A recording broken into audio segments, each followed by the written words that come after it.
happens every fucking Wednesday night.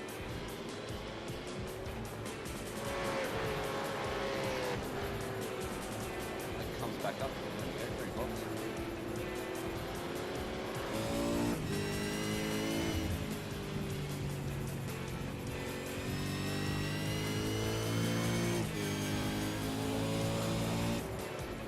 Anything I need to take note of? Anything else I need to take note of?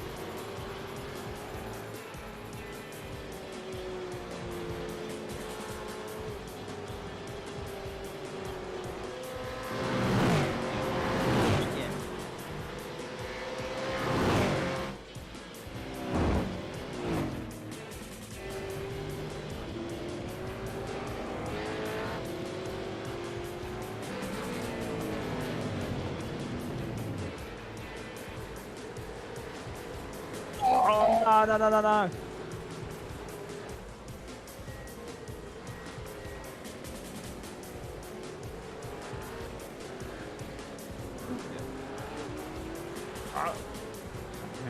How many safety cars in that reverse grid race, boys? How many do we reckon?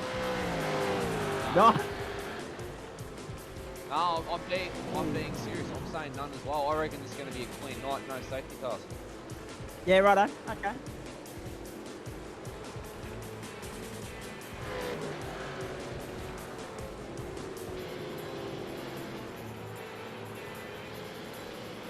Yeah.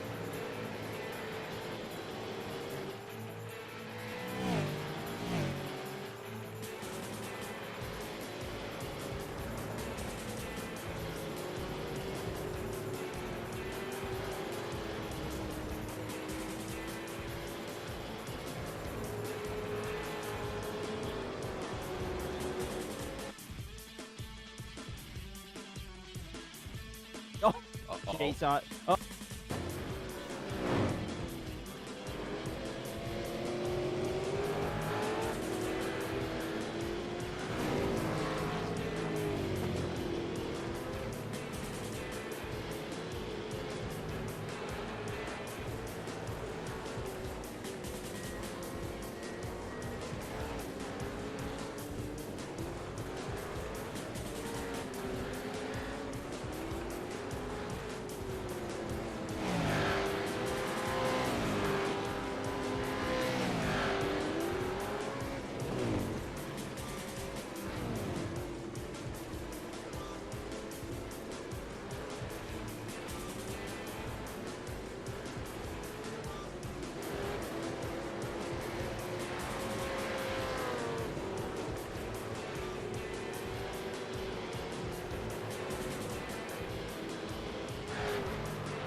Good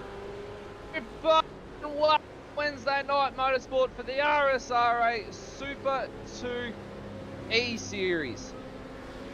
For the Nationwide Technology Systems SuperSprint 140. That's right, ladies and gentlemen, we have a SuperSprint round tonight, the one of two this season. And boy, is it going to be action-packed tonight. We've gone from the East Coast. We're now on the West Coast at Laguna Seca. And it is going to be one hell of a night of racing with a reverse grid to finish it up, which is going to be roughly 24 laps. We'll get those notes up for you on screen very, very shortly.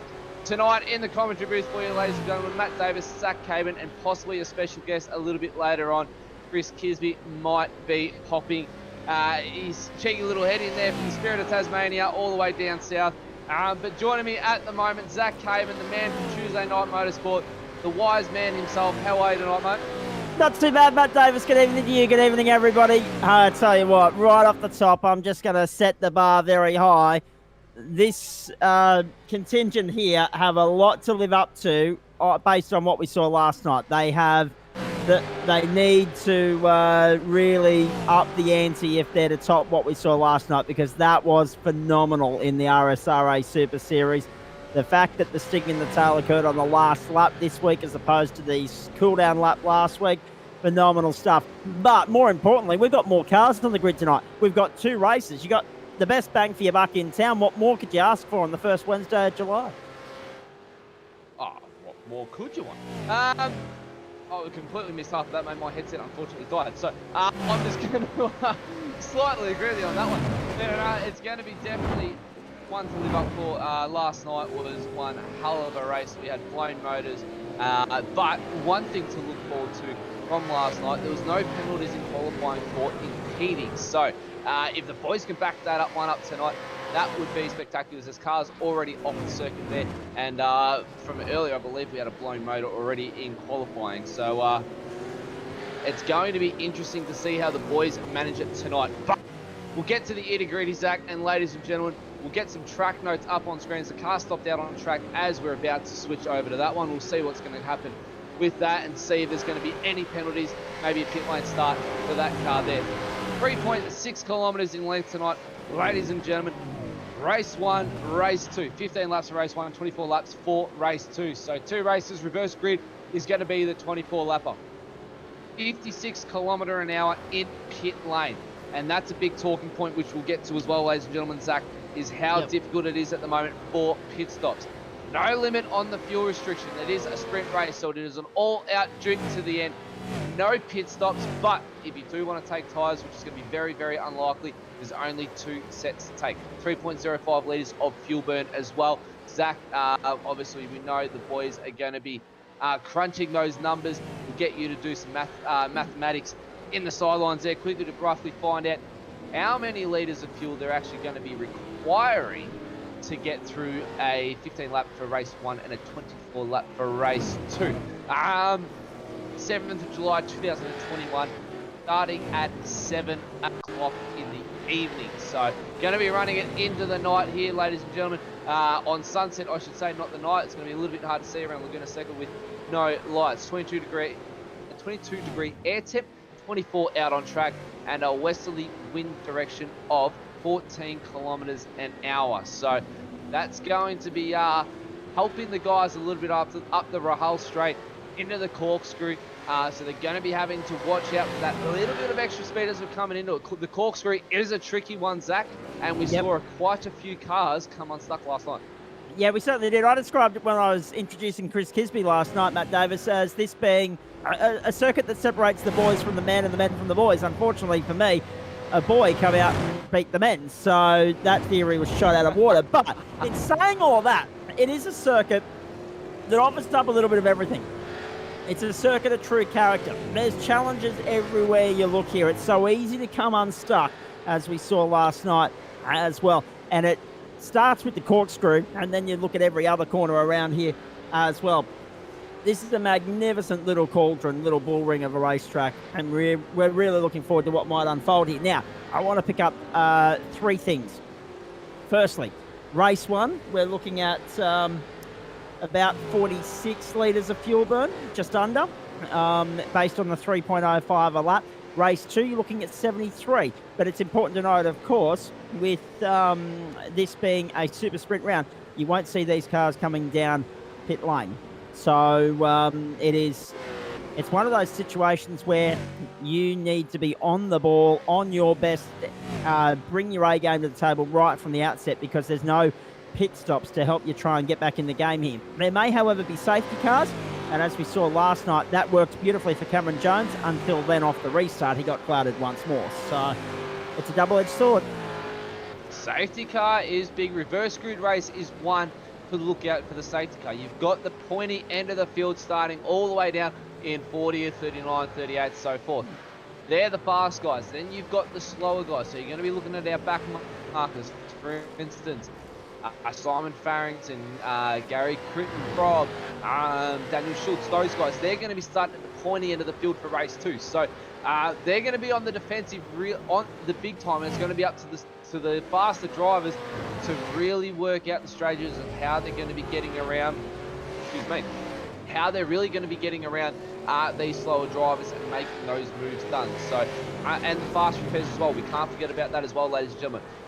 If they want to take the fast repair, they more than likely can, if the safety car is out. So, watch for guys dart into the pit lane and take some fresh tyres and the fast repair. So, but while we're on it as well, let's look at our championship points, Zach, because we can't forget about them. As we got all on the screen, ladies and gentlemen, pile up there on the back straight. Going to be a couple penalties handed out there by the looks of it. But Nashi out in front quite comfortably with 303 points. We'll just see if JP can flick over to the big screen. It's a little bit hard just to read the points out on that one.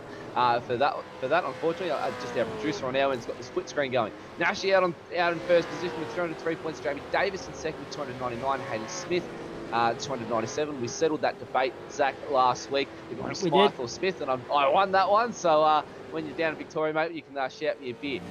Benny Siren, 282 points. Jonathan Bain, 273. Stephen Martin, 273. So it's a tie for fifth position there. Shane Clark, 268 and 7th. Adam Moore, Tony Gaffer, and Simon Bella rounding out your top 10.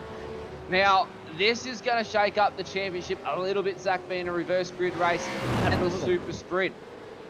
We saw last season in the Tuesday night motorsport, Costello had a bit of a shocker one race, underfueled himself and ran out, and that cost him a little bit on the championship point side of things. So being so early in the season and not having the drop rounds, what's this mean for drivers?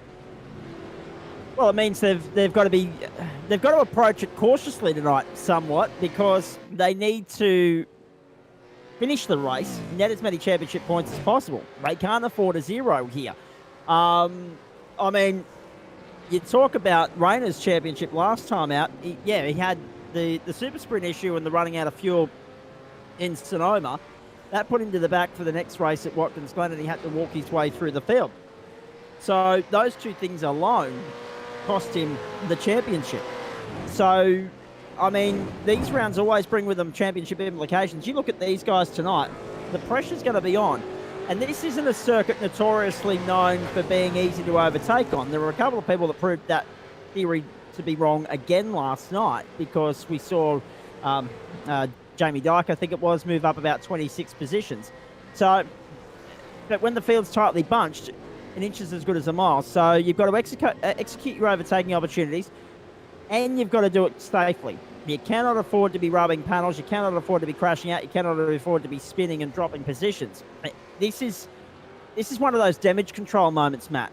Everyone's got to bring their A game to the table tonight, and the guys that do will net the profit and reap the rewards at the end of the night.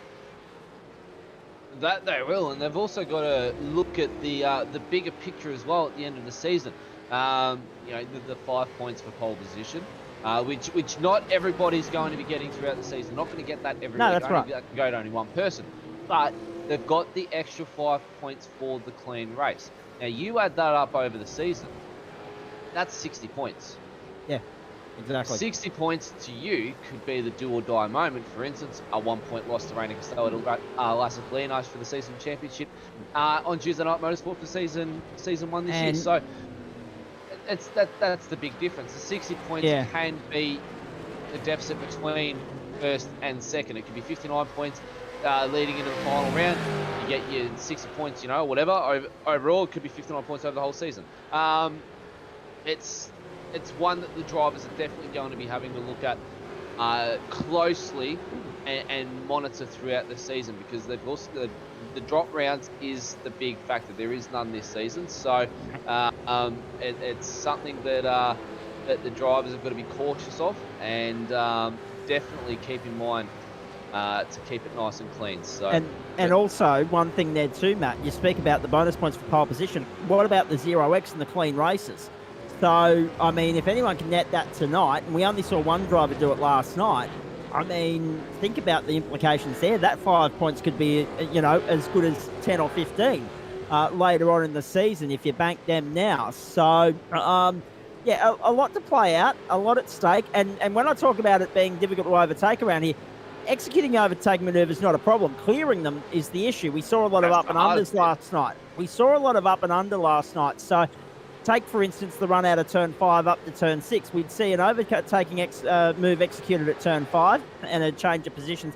But then you couldn't get clear of the car that you just overtaken because he was right up your inside going into turn 6 and the position was back again. So there'll be a bit of toing and throwing tonight, and there'll be the guys that can clear those overtaking manoeuvres and then consolidate them, and that's the most important factor here, that will reap the reward. Now, one more thing I want to point out too, Matt Davis. We saw last night spectacular sunset there in California, right? Because we ran our race from about 7:30. The fact that you guys are running 2 races tonight, that means that we've got a 7 o'clock start for race 1. Can I just let everyone know that we got to 8:45 last night, server time, and we hadn't seen sunset yet. The lights were on, the sun was going down, but it was not dark. Again, as a reminder to our Queensland, Northern Territory and Western Australian viewers of the perks of daylight saving, because we are in summer in America at the moment, and most parts of America do observe that wonderful 21st century civilized progressives concept. So we shouldn't see racing pitch black tonight. That'd look horrible on television because there's no track lighting. But we should see some very nice sunset shots and some headlights on ablaze around this circuit. Who's your tip, Matt? Because at the end of the day, round points is what's going to win the night, because we're not expecting someone to come from 40th to first in this second race. If they do, hats off and round of applause will be fully justifiably deserved. But who's going to make the most of this evening in terms of that reverse grid race, win this first race, and then net their way through as much of the field as they can in the second race and claim the win as far as you're concerned? We'll do a race 1, we'll do a race 2, we'll do an overall. I reckon race 1, Shane Clark's been looking pretty desperate. But Nashi has been strong as well. So I've got a soft spot for Nashi, so I'll be choosing him for race 1. So call 911 because he's going to steal race 1, I reckon. Race 2, it's going to be a tough one. We haven't seen too many of the back markers over the course of a couple of weeks, but we have seen them have some stellar races. I'm probably going to look down the field and maybe say Tony Gaffer. He started to really come on last season. It'd be between Tony Gaffer and Anthony Visma for race 2, I'd say. Those two have shown some good pace. Anthony Visma certainly being his first season. Tony Gaffer showed some awesome battling and awesome defensive driving last season as well. So my money going to be split between those two, I'd say. And then the overall, I'd have to say would have to go to David Nash. We know his long game. I know his long games extremely well, and I know that he can position himself well throughout the race.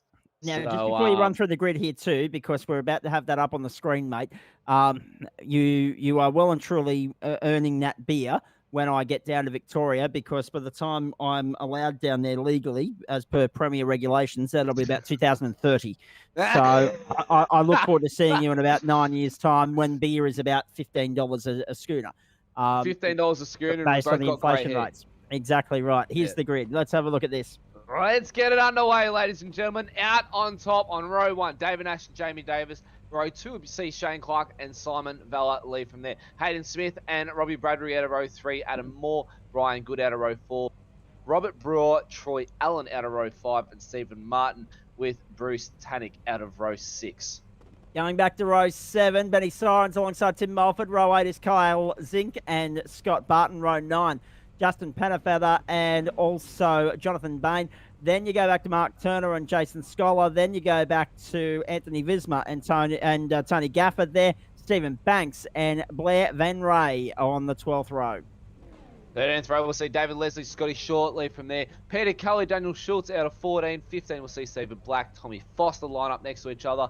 And 16, we'll see Will Yesberg and Nathan Clive. Row 17, we'll see Alex Schuller, Andrew Johnson.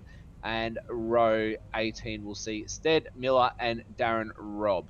Row 19, as we continue going through, Stephen Lawrence and Simon Farrington. Row 20, Gary Crittenden and Craig Gurry. That is a monster field. This is going to be a sight to behold.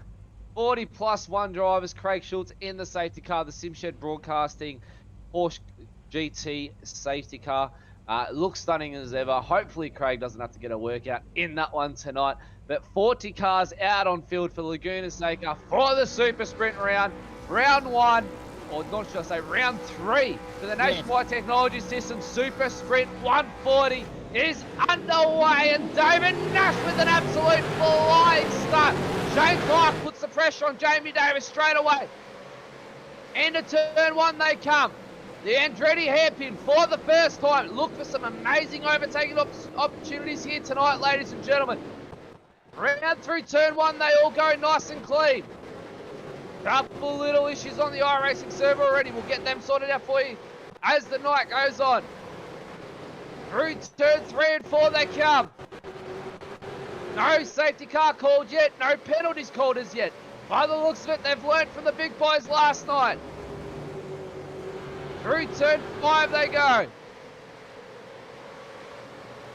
Anthony Visma dropped down the field too, Matt, it's important to note. Oh, Anthony Visma's dropped down. Yes, he has. So, Anthony Visma with the spin. Same with Will Yesberg, Mark Turner, and Tony Gaffer with a little bit of a spin. Must have been out of the Andretti hairpin.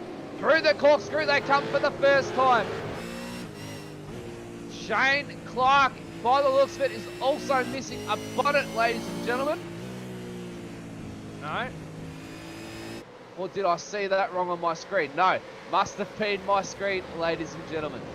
Looked like he was missing a bonnet. The big black decal in the middle of the bonnet makes it look like his engine's deciding to poke through. So, my apologies for that one. That's it. Not much exciting action for lap 1, Zach. They're very, very sedate. I think they've had it drilled into them that it's the Super Sprint round, and the long game is the good game. They're a little bit tame now. Watch the urgency come to the fore when we get into the reverse grid race in about 30 minutes' time. Watch them through turn 3 the second time. Nash, Clark, Davis. They've swapped position 2nd and 3rd there. Vella and Smith make up the top 5. Bradbury, Good, Tannock. Then Allen and Sara make up the top 10. The big losers, the commentators curse, Tony Gaffer in pit lane. And that was Matt Davis's tip for that reverse grid race. At the moment, if he stays there, he's going to have the clear track that you were talking about for that second race, Matt. So it could well be that you were on the money already. He's coming out of the pits as we speak now, though. But commentators curse struck straight away. So hopefully he can make amends a little bit and make up some time to the front runners to give them a bit of a battle. But he's definitely not going to be making the most amount of points all the way back down there in 40th for the first race. But how about this, ladies and gentlemen? A new thing that JP has whipped up today to bring this broadcast to the next level. As there goes Shane Clark out from Jamie Davis, contact in the last corner. And how good was that? You're on board with him for the moment, Matt Davis. Up in the top right corner of your screen there, ladies and gentlemen. Picture in picture. An option that will allow us to keep our eyes peeled on 2 separate battles. The big picture which is obviously going to be the top end of town, and then other stuff happening down through the field. We're looking forward to more picture-in-picture, side-by-side, if you like, as the race goes on. Lap 3 of 15, already the elbows out. Clark and Davis have dropped to 4th and 6th, respectively. Amy Davis, no doubt, may cop a penalty for that little bit of contact in the last corner. Now that promotes Bella and Smith into 2nd and 3rd position. But the big one is it's allowed Nash to skip away out the front. He's out to a 2-second lead over Bella at the moment, Zach, and by the looks of it, he's sitting pretty comfortable. Yeah, he skipped clear, and he skipped out. He's gone. Checked out. Don't worry about it. Oh, lock up there. As well as Davis goes through the 5th position and Bradbury drops to 6th. Bradbury bringing himself undone, going into the corkscrew, and how many times are we going to see that tonight? The corkscrew is going to be a big one for the drivers tonight. That is for sure, Zach. It's going to test them. It's almost like the dipper out at over at Bathurst. It's the whole front of the car wants to lift off the ground before you drop down into it. Car 958 drive through for car contact on car 85, my apologies. Not 65, 85. So 958, if I have it, that's Kyle Zink. Yep, down there in 21st position at the moment, Matt. So he's already transiting down pit lane. Transiting down pit lane, copping the first drive-through penalty for the race. And unfortunately, just tonight, iRacing does not want to love us, Zach. No, it had to happen eventually. Simon Bell forces over the race 123.34, Matt, and trying to chase down the car at the front of the field, David Nash, there as they head up towards the top of the hill for the 4th time. These races are going to fly by, ladies and gentlemen. Don't blink or you'll miss them. And blink being an operative word at the moment, unfortunately, that was pun unintended on my part. My apologies. David Nash, Simon Vella and Hayden Smith, the top 3. Clark back in 4th, Davis back on his tar. Those two duking it out, set for round 2 very shortly, no doubt. And there goes one of the middle finger racing cars off the field. Troy Allen off at the corkscrew, overshoots it on the brakes and gives the tyre barrier a little bit of a nudge. And by the looks of it, he got away with that one pretty scot-free, ladies and gentlemen. The Mad As Designs livery down the side didn't cop too much of a beating. Yes, it did cop a little bit of a beating. So a little bit of damage to the side and the front splitter of that ZB Commodore. So he's going to be feeling that down the main straight here before he hits the Andretti hairpin. And one thing I did notice from last night's racing is we got drive-through penalty for car 15 on 28 for lap 1. So Van Ree is going to be making a trip to pit lane. And that would be car contact on Mark Turner as well, ladies and gentlemen, for those following at home. One thing I did notice, Zach, last night, overtaking moves into the Andretti hairpin. A good place to dive bomb. To a point, yeah, absolutely. The trick there is then gathering it up and hitting both apexes. It's a double apex corner. You've got to hit both, and if you don't, you often find that the car that you've just overtaken is back up on your outside, which then becomes the outside for the next corner. So you've really got to, if you're going to go for the move there, you've got to make sure you pull it off. Well, hopefully we don't blink and we miss it, because at the moment the cars are blinking left, right and centre. Let's hope it's not our eyes doing that to us, ladies and gentlemen, because you're going to be missing the overtaking opportunities down in the Andretti hairpin if you do. And apart from the Andretti hairpin, maybe I'd say turn 11, if you can get the run out of 9 and 10 through Rainy Curve, which is turn 9 and then into 10. You're not going to be seeing too many overtaking moves done tonight unless you have a driver make a big mistake, which is very rare to see from these guys out on track. I'm saying that car 412 drive Jason Scholar for contact on 019, which was Jonathan Bain. So the 412 is Scholar, or Scholar, or however you want to pronounce that. Scholar. He's there, Scouller, and then Bain is the one that he got into the side of. So he's on his way to pit lane, is Jason Scholar. And the Simshed broadcasting entry is off on the side of the track. That's Will Yesberg, is it? Nathan Clive is off the Nathan circuit. Clive, Gary Crittenden sorry. off the circuit as well at the moment. Yeah.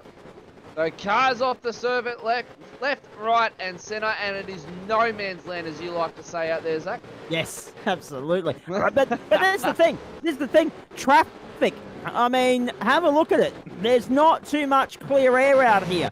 You haven't got too much free real estate to yourself at the moment. You're sharing it with 39 other lunatics at the moment. Jason Schuyler's coming to pit lane to serve that penalty. We're watching the battle further back here between Brian Good in 7th position and Benny Siren in 8th. Siren trying to get down the inside. No, he tucks back in and thinks better of it for the moment. Stephen Martin is sitting there in 11th position, giving Bruce Tannock the hurry up.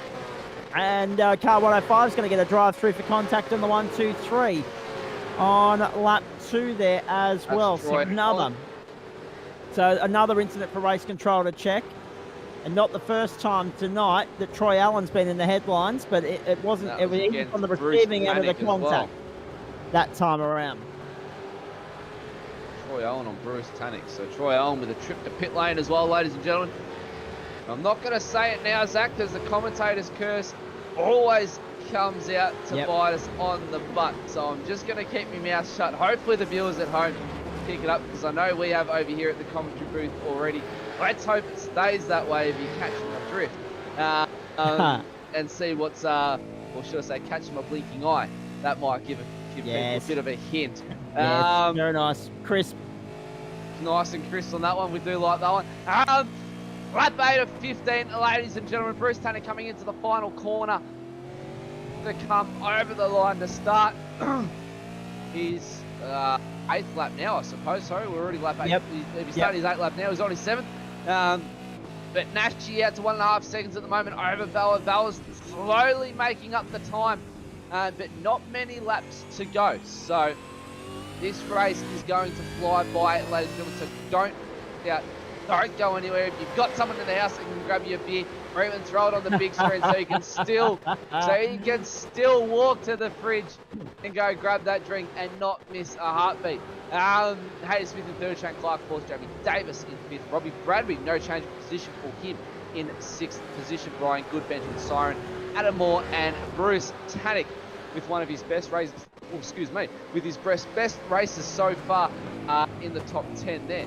Had a bit of a hiccup and talking. That doesn't work at all, Zach. Not at all, no. I'll take over for a moment, let you catch your breath. Here comes Shane Clark all over the back of Hayden Smith at the moment, going through Rainey. Oh, I tell you what, Taylor is the best way to describe Smith at the moment. Clark fences a chance down on the inside. Oh, no!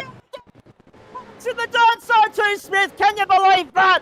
The second incident that Clark's been caught up in tonight. He's doing the right thing, though, by the looks of it, Zach. And ladies and gentlemen, he's going to be giving that position back before the control line. So, hopefully, race control don't see too much of an issue with that. On my end, it was a racing incident. He wasn't far up enough on the inside, but it did leave the door open a little bit. So, here we go. There's the first lunge into the Andretti hairpin, ladies and gentlemen. But watch this. Robert Brewer around the outside. Clark pushes him wide. But look at this, ladies and gentlemen. Brewer holds the outside line. Tucks up underneath for turn 3. Takes the position back going into 4. So that's how easy it is to do the over and under around Laguna Seca. That's what Zach was talking about. Yeah, perfectly executed. If only that example was presented to us 15 minutes ago when we were talking about it the first time. Oh, now, Clark down the inside. Whoa! I tell you what, did he manage to pull that off? Yes, he did. Brower's still there, though. They want to force the issue on the run up to the corkscrew. No contact, but Brower is limping. He's dropped off a considerable margin here. Let's get a proper replay of that move, because too wide through there is not the place to be, ladies and gentlemen. Have a look at this. Clark with the run up onto the inside.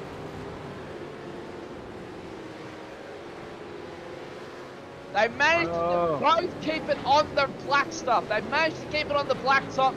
And then Brower just allows both the guys to go past willingly because he knew that there was going to be trouble, or did he cop a meatball? That's a good question, actually, because Brower is in pit lane and the jacks are up. So this is certainly an unscheduled pit stop. Yes. And if they continue on now. And a Schooler on screen now in 21st position, ladies and gentlemen. 2 wide, almost 3 wide coming in the Andretti hairpin. Up the inside goes Nathan. Oh, he's 22nd, my apologies. Goes Jason Schooler. Oh, wow, there's Schooler and Schuler. Alex Schuler and Alex. That's going to be confusing. That one's just picked up to me then, Zach, because we've never had these two battle it out. No, if you weren't confused enough already, here we go again. Confusing. Yeah, Schuler, Schooler, blood. Jeez. Leaders are coming back to the line. David Nash is going to get 5 laps to go this time by. We are still watching lap 10 for this pack here, 21st, 22nd, and 23rd. And up the hill they go. I'll just add on that one. 4 seconds back to Vela. Now for David Nash. Yeah, he's really... the horse He's has either bolted. put the foot The down or horse has Vela's bolted. made a mistake. Whoa, Hayden Smith has now made a mistake as well. Another one. And we're going to get a Goodyear Auto Camerata replay here for you folks. Coming out of turn 11, there'll be a lot of dirt kicked up here, as evidenced by how we saw him coming back onto the racetrack. Here we go. Locks the rear brakes. Yep, loops it. Easy done. A little bit of payback to Shane Clark there as well, saying sorry for blocking the track, mate. And a little bit of payback for spinning me earlier. Now, also, just quickly want to jump in here. Benny Siren up 7 positions from 13th to 6th. Biggest mover inside the top 10. Barchin's also gained 6 positions. He's 10th. Bain has gained 7 positions, 11th. What about Stephen Banks and Scott Short, though? 12th and 13th, 11 and 13 positions gained, respectively. They're your big movers inside the top 15. Shane Clark dropping positions as well frantically. He was ahead of Hayden Smith. He's now dropped back to 17th position. So Shane Clark maybe a little bit injured or copping a slowdown penalty there. So unsure. Whoa! Who was that? Brian Good in the APC entry. Brian Good with a big slide coming into the final corner. And you're going to see more of that as the night rolls on. 4 laps to go. Elbows out. This has been good hip and shoulder, this opening race of the NTS Super Sprint from Laguna Seca. But stick around, folks, because after this 15-lapper wraps up, we have a 10-minute debrief and opportunity to catch our breath, and then we launch back into another 24 laps. Now we've got some trouble on pit lane here as well. We've got a couple of cars on pit lane. Shane Clark is in. Tony Gapp has already been in once tonight. Craig Curry's in. Craig Gurry. Yes, I took the C instead of the G. And we've already had quite a few drivers visit the pit lane throughout the course of the evening. But Craig Gurry, Robert Brower, and Anthony Visma are still in there. Mark Turner, Gary Crittenden, and Stephen Black have already been in, and Shane Clark is tumbling down the order as we speak. Shane Clark must have had a lot of damage to the front of his vehicle on that one, Zach. But at the moment, it's all eyes on Nash out the front. 3-second lead over Vela, lap 13 of 15. Almost about to come across and take the white flag for race 1 and head into the debrief for the 24-lap reverse grid, ladies and gentlemen. Bruce Tannick goes wide. Bruce Tannick gets run wide by Stephen Martin. That puts him down in a nice Scotty Barton now. Just hanging off the back there. Is he? I believe so. Yes, there he is. Scotty Barton not too far behind. That bowls Stephen Black as well. Just in between those two guys. Lat's car there in amongst the field there. So Scotty Barton rounding out the top 10 at the moment. But Stephen Martin with a nice move over Bruce Tannick. But Bruce Tannick got the position back coming into the Andretti hairpin. So that's how easy it is to get your position back around here as well, ladies and gentlemen. You saw how wide Tannick ran wide in the final corner. Got the run down the main straight, into turn 1, into turn 2. Mind you, turn 1, there's a little kink on the main straight, ladies and gentlemen. So the Andretti hairpin is not turn 1. I just realised that myself. Daniel Schultz getting a drive-through penalty there as well for contact on the 180 of Simon Farrington. There we go. Now, Thank you. Tanek! Oh, no! Tanek and Martin come together! Quick slide by Martin. Comes into the side of Tanek. And sends him flying. Tanek just got cleaned up. Let's have a look at this on the replay. Martin went in too deep and got it locked up. That didn't help the situation. And then, unfortunately, well, Tanek was already committed to the corner by that time. So I dare say Martin will get wear the brunt of the officials here, because you can't class that as a racing incident, I'm afraid. And almost puts Tanek on the roof as well. Wow. That could have been a race finishing under safety car sort of moment, that. But one other thing that we haven't mentioned either, 088, lap 8, car contact with 672. So the 088 is coming to pit lane for a drive-through as well here, ladies and gentlemen. And that is, of course, Shane Clark. So Clark's night goes from bad to worse, and he's still on pit lane at the moment. So I'm not sure of the ramifications of him not being able to serve the penalty because he's already on pit lane. So we'll wait and see. In the meantime, Matt, one thing we didn't mention, mate, is we talked about the implications of trying to net as many points as possible in the reverse grid race, but it works both ways. Because a 0 score here or a very low score here, sure, you get a clear piece of real estate for the next race and start at the pointy end of town, but it hurts your championship just as much. Yes. Oh, here we go. Car 011 drive through on car 123. So car 123, that'd be Bruce Tanek. Yep. Is 011. It would be Stephen Martin. Yes, it is Stephen Martin. Stephen Martin is 11, so race control just put a 0 in front of that by accident, ladies and gentlemen. So that is Stephen Martin taking a trip to pit lane. Yeah, easy enough to do, no doubt. But no, the race, the championship implications can be huge. That's for sure. I mean, minimal score race 1. Yeah. If you can make the most out of it race 2, that's not going to give you the overall. No, I mean, you look at Shane Clark, for instance. That's exactly why I make the point. Well, that's it. Shane Clark buried all the way down 37th. We know he's going to be quick off the start in race 2, and we know that he's going to skip away. But it's not going to help him in the championship run towards the end. We know he's up there in the top 10, and sitting quite comfortably up there as well. But it's definitely not going to be paying him any dividends tonight. So, bit of bad luck though for him as well. It's obviously, he didn't want to spin Smith there, but unfortunately, as the saying goes, poo happens. But, exactly. as we've been chatting, Zach, we completely missed the final lap of race 1.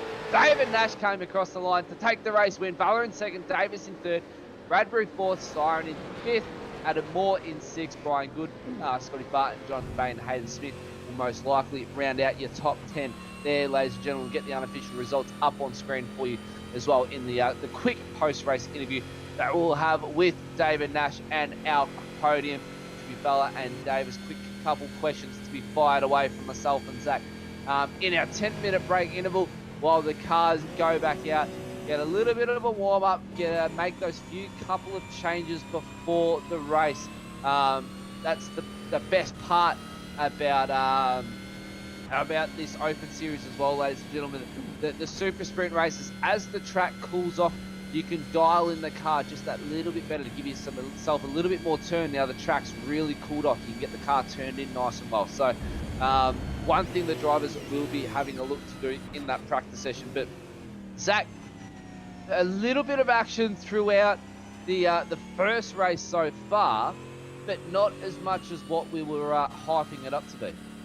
No, I think the fireworks are yet to come, though, Matt Davis, quickly. I mean, you can use this opportunity to go and grab a top-up or take a pit stop, whatever the case may be, ladies and gentlemen. Don't you worry about that. Because, I mean, those of you watching the rugby have already done the same thing. As I always say when we go broadcasting, when there's other sporting events on, us on one screen, rugby on the other. The Wallabies trailing 15-7 in the first test against France at the halftime break there. Just going back to this race, though, complete and utter fireworks, wasn't it, from the outset? That was hugely impressive as we have a look at the race results here from David Nash to just skip clear of the field, and he ended up winning by 5 seconds. Now, he's going to get some overtaking practice because he's going to be stone motherless last on this grid. They join us here in the green room in the broadcast booth now, I should say. So, Matt Davis, take it away. Overtaking practice is going to be one for David Nash. I mean, he's got some of the hardest drivers to overtake in this field tonight. Nashy, mate, congratulations on the win for race 1. It wasn't a long race. You would have blinked and you would have been finished already. But, mate, you skipped away 5-second lead over Simon Vale. A bit of controversy behind you. That's for sure, allowing you to have that little bit of a breathing room. Laguna Seca out there, what's it like? It's actually quite grippy, the track. I saw the boys tangle up a little bit after lap 2 or 3, so I sort of put my head down, and I knew Simon was quick, so I was just sort of keeping him at bay. But he obviously made a mistake somewhere, so capitalise on that, and away we went. Mate, before we let you go and get back out on track to get some practice in, reverse grid coming up. And I believe that would have been Zach Cayman's next question for you straight away. Correct. Would have been the reverse grid. So, mate, starting dead last, what's the main goal? Obviously, you want to get as close to the front as possible. Where would you like to be finishing? What's the main goal for the race? Stick behind a bulldozer and see them go. That's it. I like it. I like it. We like it. That's all. Well, mate, good luck for race 2. Godspeed. Thanks. And hopefully we'll be seeing you back in the booth tonight. Zach, mate, we'll let you fire off to second place. Yeah, let's have a chat here to Simon Vella. Simon, the seas parted for you in the end there, really. Some contact, as David mentioned, from some of the other guys there at the pointy end really opened up the pathway for you to just come through and clean up the pieces. Second now means 39th on the grid, though. What are your thoughts? Yeah, it should be fun. I've done pretty well at the last reverse grid race I did, so I'm hoping a bit of luck would go my way this time. Well, what were your thoughts on the race that was, though, mate? From what we saw of you, it looked like everything went according to plan, really. Yeah, it was going good up until about halfway, and I lost audio, so I couldn't hear the engine. Oh, no. Yeah, I was just starting to keep with David, and then I don't know if I had a pace to get past him or keep with him, but I lost audio, and then I was like, oh, crap, I better just focus on all my gear changes properly. And end up in the fence pretty fast. Well, that would explain. Not only that too, Matt Davis. Yeah, well, that's exactly right. Not only that as well, mate, but also it's not just about the brake markers and the accelerating and everything else, but we were talking last night about the potential for, doing a gearbox by just missing a downshift. So that would have been playing on your mind, Simon. You would have been relieved to get to the checkered flag. 100%. I was just watching the gap behind. I wasn't really focused on David, and I was just like, I could hold second, that'd be good. Yeah, I was very lucky in the end. What's the plan of attack here, mate? Do you follow David through, or do you lead? In front of him, because, fighting for the round honours. But if he wants to go in front and bulldoze some cars out of the way, I'll be happy with that. All right, mate. Nicely done, Matt. We'll let you have a chat to Jamie Davis now. Jamie, mate, P3, well done. A little bit of controversy at the start there, though, with a little bit of contact. Luckily enough, though, to get away with it. Yeah, thanks, boys. Firstly, apologies go out to Shane. I thought the move was on, but I had to run wrong brake bias and just slid a little bit wide. But yeah, redressed straight away. Mate, luckily enough to get away with it, that resulted in getting a P3. Shane Clark plummeted down through the order, just got into a lot of misfortune. Down was with Nash's teammate Smith, and copped himself a drive-through. So he's going to be starting towards the front of the field tonight. I believe he's going to be starting from 3rd or 4th. So he's going to be one to chase down. What's your plan of attack for this one, mate?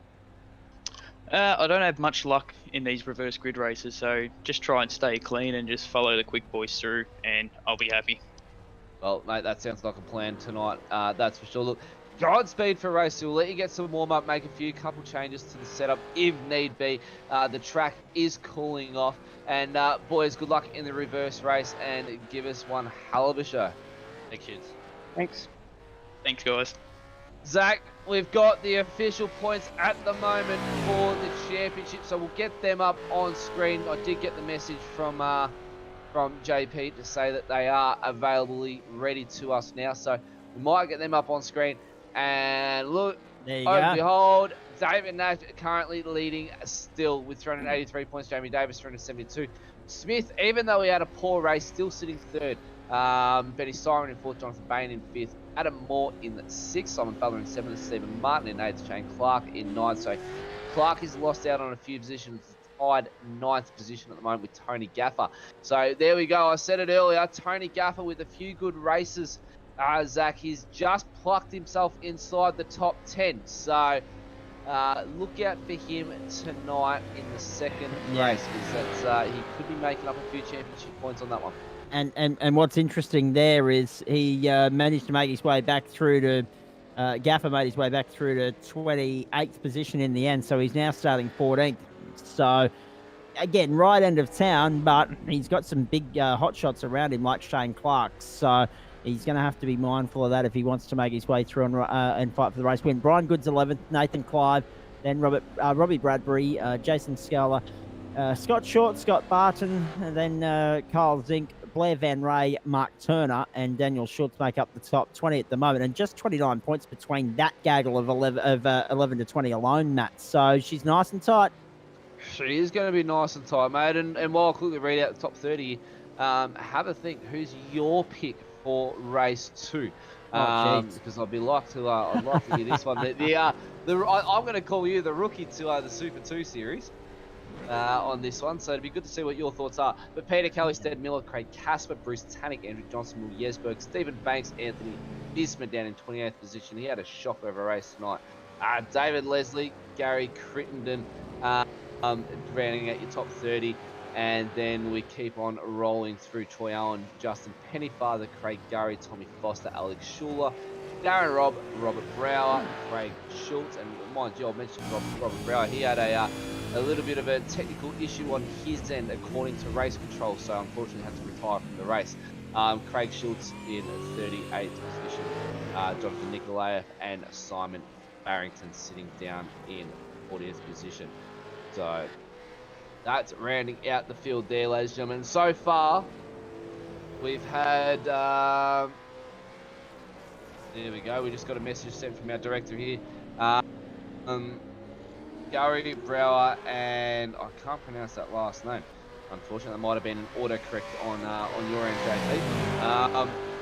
Visma. Yep. Visma, Gary, and Brower had a DNF. So those guys will be starting off the top 3, or off the front three there for tonight's race. So, yeah. Hopefully they can get a good run into turn 1, get a little bit of clean air, and making them set up from race 1. 32 minutes of flat-out racing ahead of us here, there or thereabouts. It might be maybe 33, but you won't get any change out of 32 from what's about to unfold here, boys. It is going to be utter madness in the opening few laps. We won't know where to look because, again, you're going to have the fast guys coming through. You're going to have a couple of fast guys starting at the pointy end because of those poor results in race 1. Then you're going to have a swag of slower guys filtered right throughout the field here.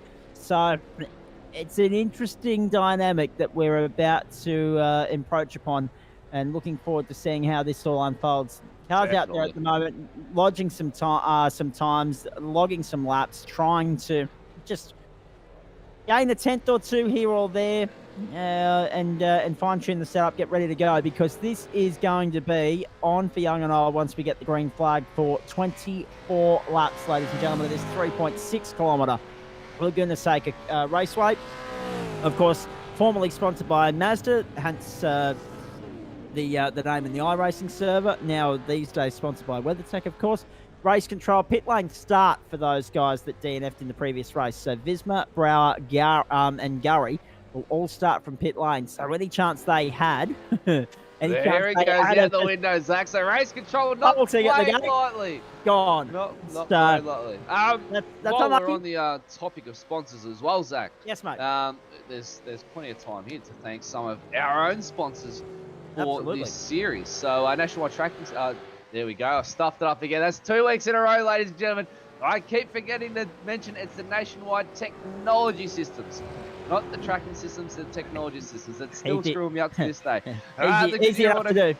That's it. Goodyear Auto Kia Marana, Racecraft Simulations, DSL Welding Services, Dragon RC, Devon Stove Designs, Blue Stampede Labour Hire, FU Suicide as well. That's a new one for this season, along with Dragon RC and DSL Welding and Devon Stove Designs. And then obviously we have all our amazing overlays. They're brought to you by SDK Gaming. The amazing track camera angles that JP brings you, that's by Track Cams for Gourmet, and then JP himself from the Sim Shed Broadcasting crew over there. Up in Queensland, let's get the grid up on the screen quickly. We'll rattle these off as quick as we can, Zach. Craig Schultz, Anthony Visma, they're starting from pit lane. And Robert Brower. Off the front will be Craig Gurry, though.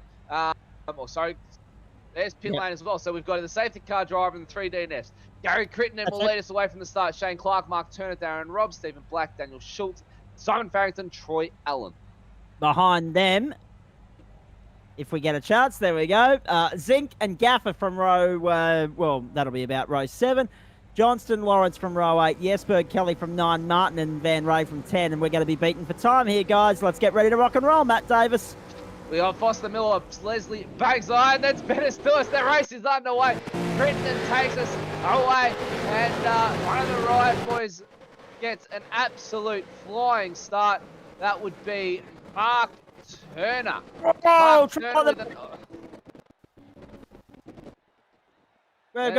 we can't see what's going on, unfortunately, ladies and gentlemen. iRacing's laying us around already, and by the looks of it, we've got a safety car straight off the bat. Yeah, I would not be surprised if the safety car gets deployed. We've had a massive crash at turn 2 here.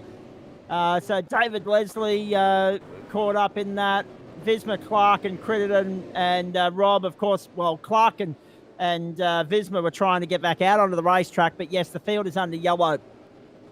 And unsurprisingly, because... Runner replay, ladies and gentlemen, safety car out on track. Not going to work for us, unfortunately. There were cars just spiraling everywhere, Matt, unfortunately, from what I could see of it.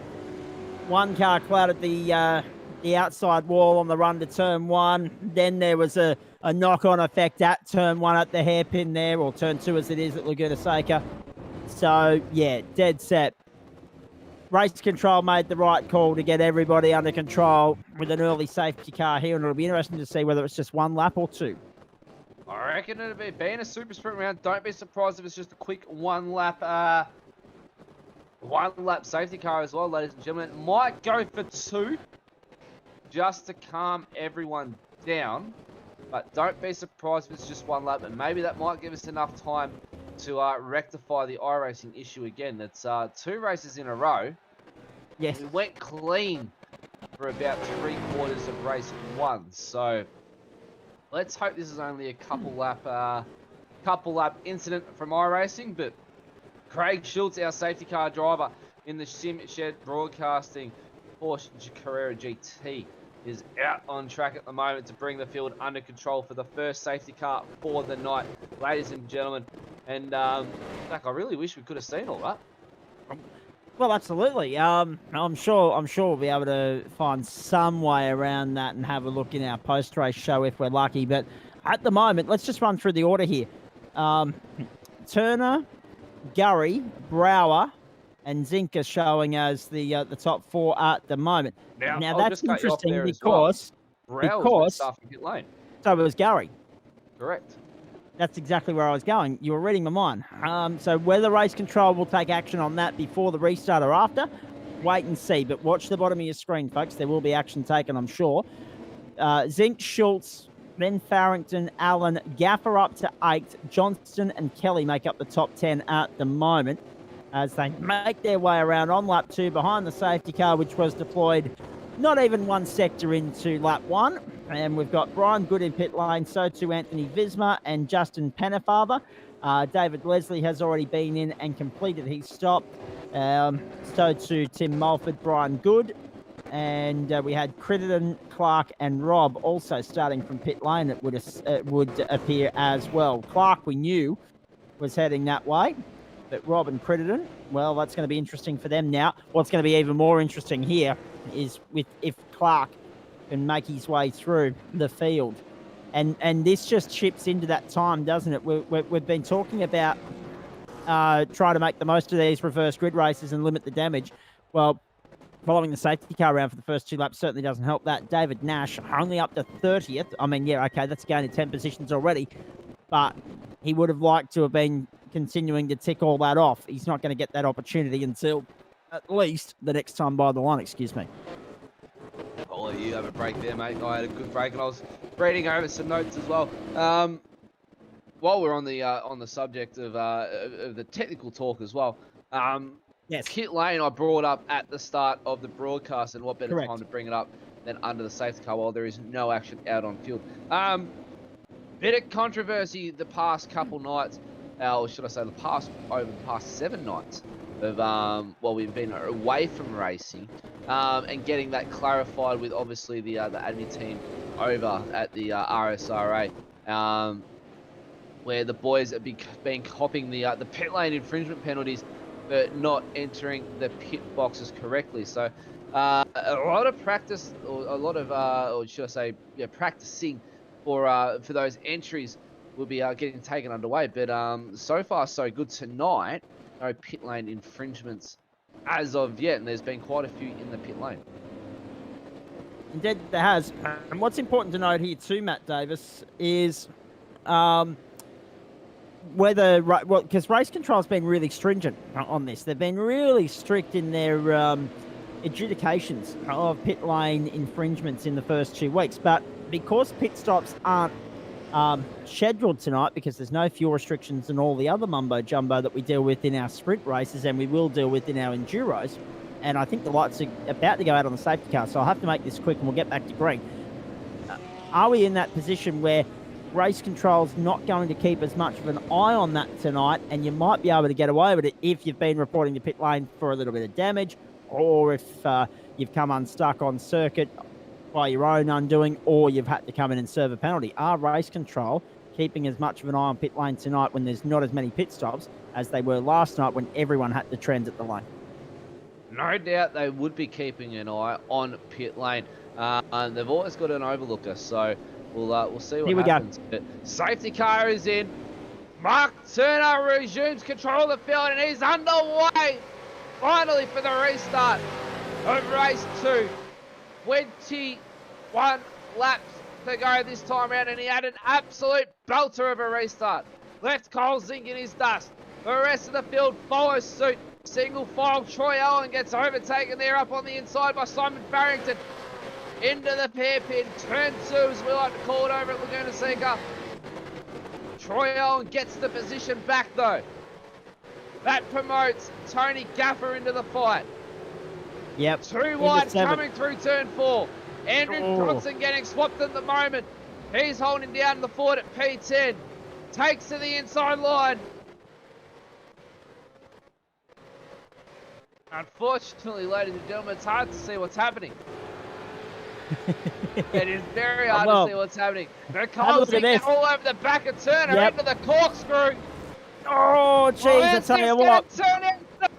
Oh, no, that's not a place to overtake. No, definitely not on the outside anyway. So Zink does the right thing and tucks back in there. Turner, Zink, Schultz, Gurry, then Allen, Farrington, Gaffer, Kelly, Lawrence, and Scholar. The top 10 at the moment as they head towards 11 one more time. Now he goes for the move down the inside. Zink to the leader on the inside of Turner. He'll lead them back to the strike this time. And Schultz is right up there as well. And now it's a matter for the rest of them to try and latch onto those top 3, or otherwise they're going to bolt. Zink with the fastest lap of the race so far off the restart, a 126.17. So he's fastest around the circuit at the moment. Jamie Davis, take note. Up 20 positions already. He's in P19. Nashi, where's he? Buried down in 28th position. 29th, 30th, 31st. He's just had a bit of an incident, so he's now dropped a few places. Shane Clark, 27th position, fastest lap of the race, 124.64 to him.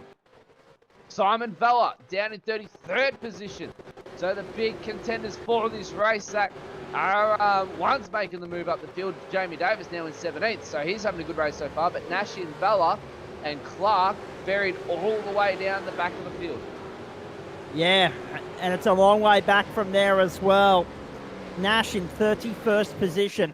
And again, we're talking about limiting the damage of these reverse grid races. It's a bit hard to do it that far down the order. Nice bit of driving there as well. Now, we've got a drive-through penalty as well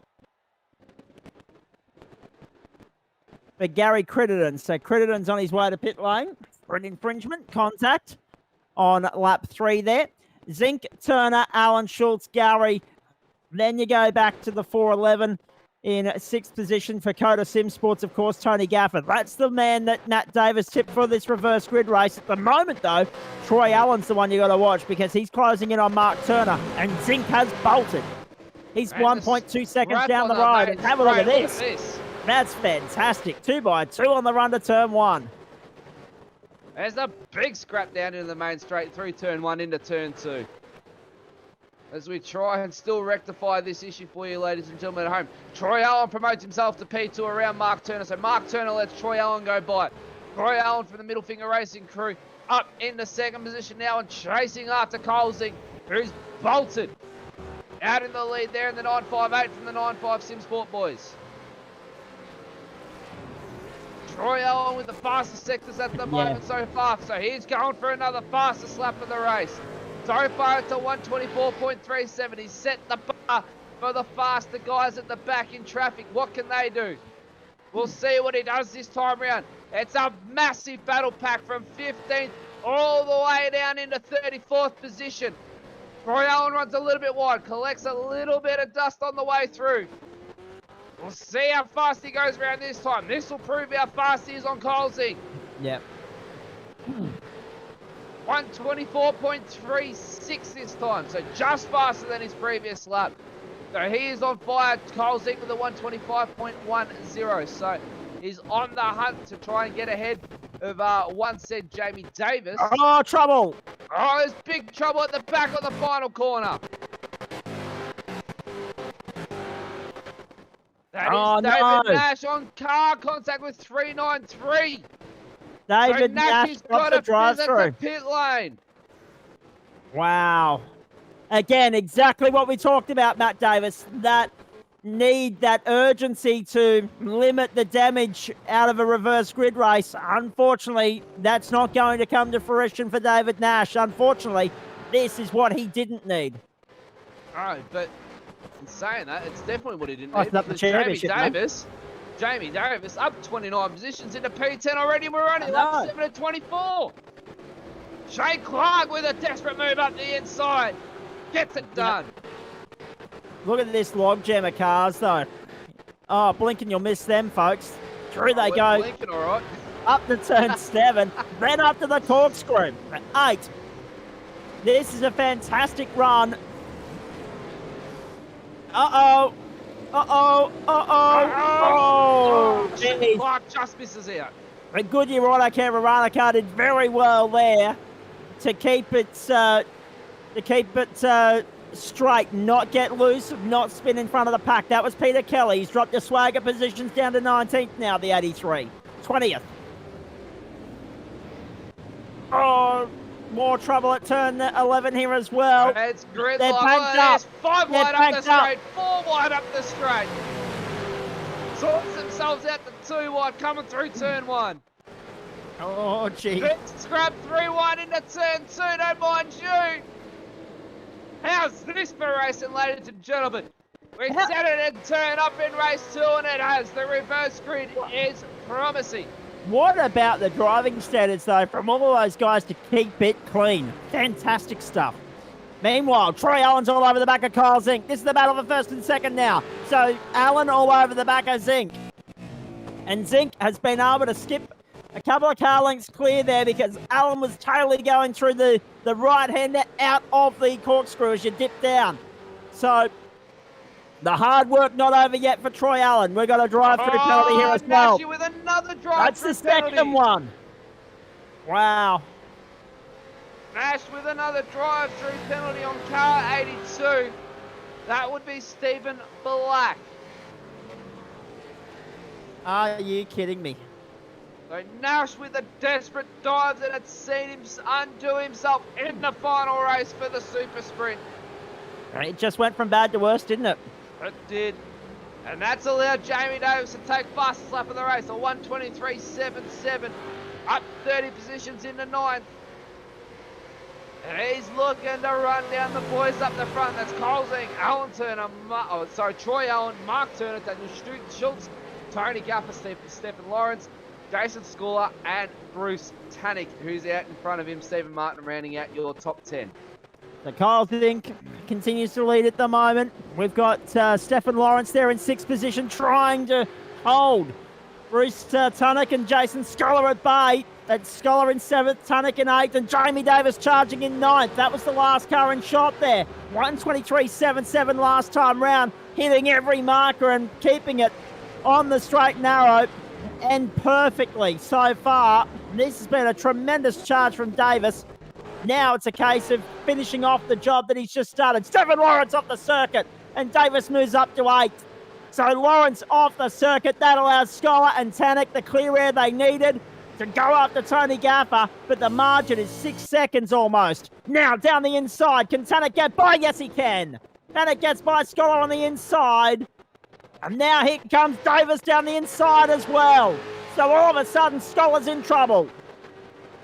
On the run towards turn 1. Here comes Jamie Davis. Can he get down the inside? The big lunge at 2. Yes, he can. Oh, what a piece of driving that was. And look at this. Traffic to contend with cars coming out of pit lane and rejoining the race as well. Oh, it's all happening. Scholar! Just misses the rear bumper at Davis. Wow. Rocks the rears and around Schooler goes. And Schooler now drops back to 9th. Stephen Martin goes through. And now we've got another drive through for 83 this time by. Now, that's a number we've been talking about already. Will Jesberg, I think it might be, the 083. Is that right? Or is it 83? No, 83 is Peter Kelly. So 83 is Peter Kelly, and 083 is Will Jesberg. Remember earlier when we had the confusion with the 0 and the no 0? Same thing here, but there is actually a 083 and an 83, so we need to be specific there. It is Peter Kelly. Tony Gaffer! And now the commentator's curse is struck. Tony Gaffer, my apologies. The commentator's curse bites again. That promotes Jamie Davis up in a 6th position. And what a drive this man is having so far. He said he wanted to hold it together, and he's done more than hold it together and just finished the race. He's obliterated the field on the way through. How good's your Wednesday night motorsport, ladies and gentlemen? We're dishing it up really hot this week. And this is the charge of the night. Jamie Davis sitting there in 6th position, trying to go with Bruce Tunnock. This is for a top 5 place. I doubt, unless we get another safety car, he'll get the chance to go after Kyle Zink, Troy Allen, Mark Turner, and Daniel Schultz. But Davis, he wouldn't have been anticipating 5th in all of this. The seas have somewhat parted for him, and he's going to get lucky tonight. Halfway through the race, In a race made result, up over 3/4 of the position. In a race result sense, of course, ladies and gentlemen, just for clarification as well. Yes. He's made up over 3/4 of the field in half race. So this man is on fire. Lap 11 at 24. Hope you're enjoying our coverage live from the virtual Mazda Raceway Laguna Seca in California. This has been an excellent example of what Super Sprint racing is all about. It's about the trials and the tribulations of the faster guys getting through the field and the slower guys trying to keep them at bay, and no one to this point has been able to keep Jamie Davis at bay. He is 6th onto the main straight, chasing Bruce Tunnock, margin 0.4 of a second, and now we get a toe down the main straight for good measure. Can he make the lunge into 2? 2 car lengths back, not close enough, but he's going to take the racing line. Paddock takes the defensive line. Car 058, drive-through penalty for contact on car 180. That's Andrew Johnston is making a trip to pit lane after contact on Simon Farrington. So an unfortunate night for Johnston there. Simon Valor on screen now. He's made up 25 positions. He's applying the pressure to Scotty Short at the moment. Jay Clark just ahead of him in 11th. So he's made up the positions. And even though Nash has had 2 drive-through penalties, he's up 16 to 25th. So don't count Nashy out just yet. David Nash could still be on. He might not be on for the overall race win, but he might be able to squeeze himself on the podium if he can make up these positions in the final half race. Wow, this has been fantastic to watch, hasn't it? Here's Vela, 15th at the moment. So he's also progressed through the field quite well. 25 positions gained for him, 33 for Davis, 24 for Tunnock. They're just 3 of the big movers in this race thus far. In fact, the 3 biggest. Down the inside, the 14th. Nicely done. Nicely executed move on the inside of Scott Short. And we have 11 laps to go. Next time by the line, Kyle Zink halfway through the race leads it by 0.8 of a second to Troy Allen, then Mark Turner, Daniel Schultz, then Bruce Tunnock, and Jamie Davis sitting there in 6th position after one of the great almighty charges. Oh, Zink goes round. Kyle Zink has bit the dust. Gathers it up, gets the foot back into it. But he has dropped out of the lead. Troy Allen now the leader. Mark Turner second. Does anyone want to win this race?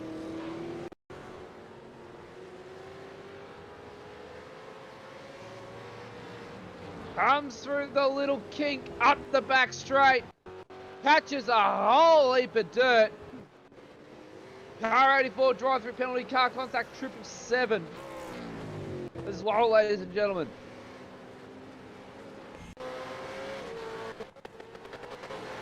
Kyle Zink catches a whole undercarriage of dust and just sends himself around. Troy Allen narrowly missing Zink. And Troy Allen is now your new race leader from the Middle Finger Racing crew. Jamie Davis, though, 6th position, applying the pressure to Bruce Tannock. And Bruce Tannock's not making this easy for Davis at all. Nor should he. Nor should he. Bruce Tannock's got his own championship to think about. So he's after a result just as much as Davis here, and Davis had his measure in race 1. So Tunnock, it's about trying to net as many points as possible. He needs to do everything in his power to keep Davis at bay here. But the other point to Matt Davis is these guys are 14 laps into a 24-lap run on these tyres. So tyre wear might just begin to be a factor in the back half of the race. Tyre wear is definitely going to be one to look out for. As we can see, Jamie Davis is already sliding the back end of the car around. So that's to say that he's pushed hard early on and used up those tyres. So he can only hope that the guys out in front are on the same boat and their tyres are starting to go to make it an even playing field. But not having the best of tyres is going to make it hard to make it up through the field as the lights go on around Laguna Seca. The sun's setting. Lap 15 at 24, ladies and gentlemen. Over halfway now. And what a race too it's been. The reverse grid has definitely proven to be difficult for most of the drivers tonight. For some, they've made it look easy. Jamie Davis being one of them, up to 33 positions. Bruce Tannock as well, up 24. The biggest movers inside the top 10. Hayden Smith as well, up 22. So those guys have made it look extremely easy tonight, but a lot of drivers struggling tonight. The biggest losers, Robert Brower, down 36 positions. He's out of the race. Who else have we got down there? We've got Gary Crittenden, Simon Farrington, Darren Robb. They're all down 23, 28, 24 positions. Stephen Black down 26 positions. Anthony Bisma down 26 as well. So a lot of big losers to the big gainers. Absolutely. Oh, bit of hip and shoulder there on the run up the hill. We got a car off the circuit. That's Simon Farrington, I think you'll find, trying to get back onto the circuit, but if he can't, that might well be the safety car we don't need. We wait and see. Jamie Davis now all over the back of Tannock. Coming into turn 10. Can he get the run out of 10 into 11? Farrington back on the circuit too, guys, so we're clear for the moment. Davis all over the back of Tanner. Can he get the run down the main straight to make a charge into turn 2? Into the Andretti hairpin. Too far out of the toe. Couldn't get the drive under those Dunlop tyres. They're too far gone. Tannick takes the defensive line. Through the first clipping point. Through the second. One slip up from Tannick, and it's all over. Davis will be through. He's close enough now to have a crack. One slip up from Tannick is all it'll take to change the momentum here. This has been an incredible charge from Davis. This is for 4th in the motor race. So Allen, Turner, Zink, Tannick, Davis, Schultz, Martin, Gaffer, Schuler, and Smythe, with Clark sitting in 11th position, despite having started in pit lane. Extraordinary run from Clark.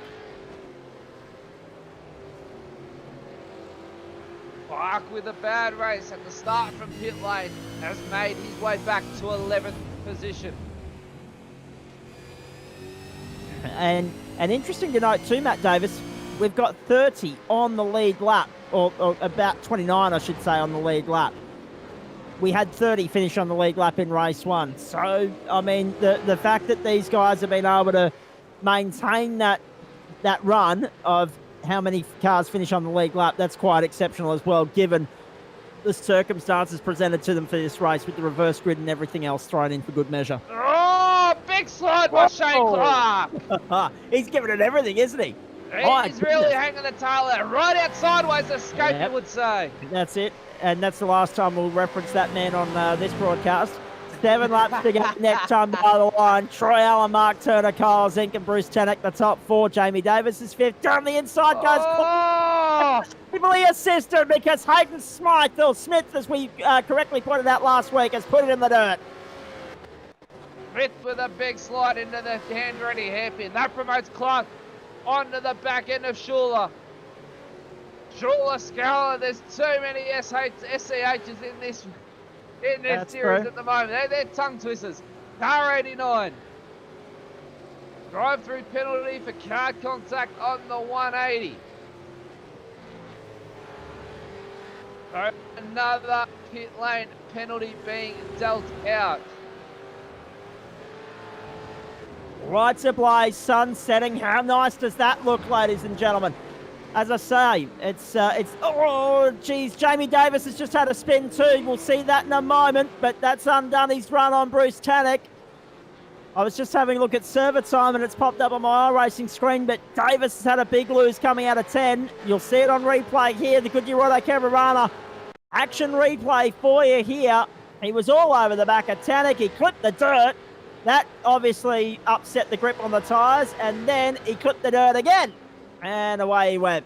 So he's managed to gather it up, get back on the racetrack, not lose a position, but I doubt he'll be able to go with Tannick now. Tannick's been able to skip clear. Server time indicates that it's 8:32, and we have still got 6 laps to go, and this one. So 7 to go, 6.5, and she's going to be nice and dark when these guys take the checkered flag. Have a look at it. Beautiful. It's foreign to some of you in some parts of Australia, but that's what 8:30 at night looks like on a beautiful summer night. Even Martin almost clicks the back end there of 84. That'd be Adam Moore. Oh, 64, sorry. Again. Daniel Schultz. And Schultz gathered it up, but by gee. They were both lucky not to end up in the wall, and now we've got an issue. We've got a redress issue. And a nicely done redress issue as well. So Martin and Schultz, they continue their duel. That's the closest battle on the racetrack at the moment. Just to say thank you. A little tail size that drivers can do. Obviously, there's no comms communication as well, Zach and ladies and gentlemen, throughout the race. So drivers aren't allowed to talk to one another, just like the real life. So a little bit of a redress, couple taps of the brake pedal, just like the, unfortunately, they don't have indicators to use. Obviously, the Australian way to say thank you to someone letting you by is a couple clicks left, couple clicks right, and you're away you go, and a flash of the high beams to say you're welcome. But in the iRacing server, it's a couple taps of the brake lights and a quick flash of the high beams to say you're welcome. So that's one way to say thank you in the race car tonight, ladies and gentlemen. But Troy Allen with the race lead at the moment, and a comfortable one at it. Kyle Zink, though, all over the back of Bruce Tannick. Bruce Tannick holding down the fort in third. What a He's drive going that to be thing. seeing himself for a first podium and post-race interview for the season. What And did I we're say going to be the getting a post-race, couple Matt new Davis? guys as well. Troy Allen, Mark Turner, and Bruce Tannick all heading in here for the first time, potentially, if everything goes to script. 11 positions gained for Allen, 5 for Turner, 26 for Tannick, 9 for Kyle Zink, a case of what might have been. 34 positions gained for Jamie Davis, more than anyone on the circuit tonight. 28 for Simon Vella, he's 12th. 20 for Jonathan Bain, and we are on lap 20. We've got 5 laps to go. You're watching Martin all under all sorts of pressure from Schultz here as they come onto the main straight. A little bit of hip and shoulder. Tony Gaffer wants in on this as well. A 3-way fight for 6th. So Schultz under all sorts of pressure. Martin trying to keep Gaffer at bay. And then he knocks over a couple of cones for good measure as they head down towards turn 1. We've got to be careful as well knocking down those cones because there is a penalty if you knock down too many of them. That means you've gone too wide into the pit exit lane, and iRacing actually deal you out a penalty, not race control. iRacing deal the penalty out to you. So that's not something race control will clear. If you cop an iRacing penalty, that is your own doing. So you'll have to serve that one. That could be race over for either Schultz or Gaffer. So those guys have got to be careful going into the Andretti hairpin there. And unfortunately, with a big lockup, no. Martin Jeez. with a big slide, recovers. That promotes Tony Gaffer up into 7th position. Daniel Schultz is able to have a little bit of breathing room now coming down into the corkscrew. So incident points just on that note too, Matt Davis, you mentioned about the cones being knocked over, 16x at every 6x thereafter. So the belts have been tightened this season as well. Another point we didn't make at the top of the broadcast, but this has just been phenomenal stuff. Allen, Turner, Tannick, forget about it. Zink and Davis are comfortable. Schultz is there in 6th under all sorts of pressure from Gaffer, Martin, and Clark now. Schuler rounds out the top 10, but we're watching that battle for 6 like a hawk as we close in on the checkered flag. We have got, what have we got? 4 laps to go. So lap 21 of 24 here. And look at the logjam for 6th. It's a freight train. A 4-way battle. The 6th position, Zach. First, You can't take your Troy eyes off Allen's on this. the fastest second. No, you can't. You can't take your off. You can't say a word about it. It's just that close. You're almost breathless of what's going to be happening next. Troy Allen on the fastest sector. So he's on fire in the closing stages of the race. Jamie Davis is a little bit too far away from Kyle Zink to make a run to try and even make a move to try and get up to Bruce Tannick there. Look at that! Whoa! Tony Gaffer down the inside of the What corkscrew. about that? How's that for a move, ladies and gentlemen? Tony Gaffer now around the outside. Gets the move done on Schultz, and that allows Clark to come through as well. 2 They've for the ganged price up. of 1. Absolutely. And Martin wants to get into it. And now, How's this ladies isn't and over. gentlemen? This isn't over because, look, they've got Schuler, Clive, and Vella closing in as well. All of a sudden, what was a 4-way fight is almost a 7-way fight, and we've got 3 to go. It's lighting up here at the end of race 2, ladies and gentlemen, for the SuperSprint Nationwide Technology Systems SuperSprint 140. Allen, Turner, Wow. Tannick, Zink, Davis, your top 5. Gaffer, Clark, Schultz, Martin, Schuler, your top 10. You've got your money's worth tonight, ladies and gentlemen. If you've tuned in here, thank you so much for joining us. This has been really good stuff. We're enjoying it. We hope you are as well, and it's not done yet. Out of turn 5 for the 3rd last time. And Kyle Zink off the circuit ahead of these guys as well. So Kyle Zink's had a moment. He's up at the corkscrew. He's okay. He's out of trouble. He That drops to promotes 5th. Jamie Davis down to Davis up to 4th. So Jamie Davis, that run is now 35 positions gained. And Kyle Zink's about to come under pressure from Tony Gaffer and Shane Clark. Actually, no, that was lap traffic. My apologies. That was an oversight on my part. Have a look at this. This is where it's at. Gaffer, Clark, Schultz, Martin, Schuler, Clive and Vella. Down the inside. There was a move there from Martin on Schultz. Couldn't get it done. 2 to go.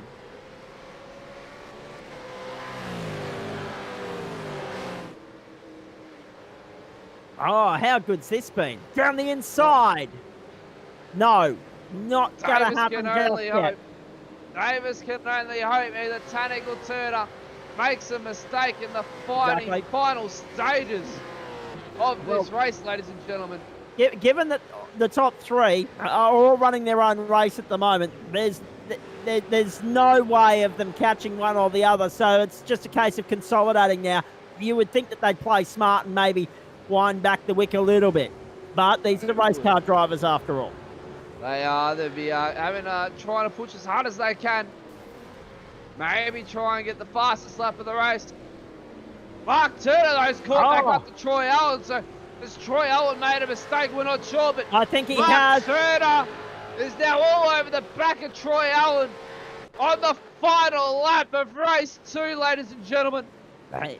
Turner's gained 2.5 seconds there, so Allen's made a mistake somewhere along the way and now has to defend for his life, and they've got to contend with lap traffic as well, Matt Davis. You wouldn't envy these blokes at the moment, would you?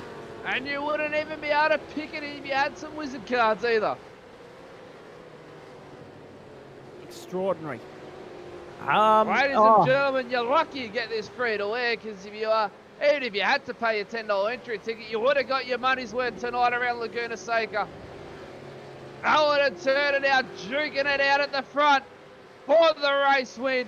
You've still got the battle pack from 6th all the way to 13th position. That's still duking out there as well. We'll get to that once these boys across the line.